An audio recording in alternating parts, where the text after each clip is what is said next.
usa sa ato gyung gipangandoy nga makabot kani gyung kahiusa o kalinaw.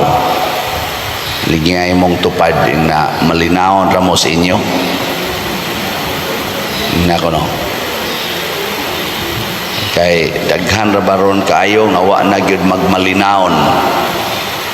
Nya panahon sa kalisod sama ning panahon sa panagbangi, panahon sa gubat, panahon sa krisis sa kwarta, krisis sa moralidad, krisis sa hustisya, krisis aning tubig, krisis sa pagkaon. Ang resulta, magpinatyanay ang mga tao, mag-away ang mga tao tungod kay di gyud makakabot sa kalinaw.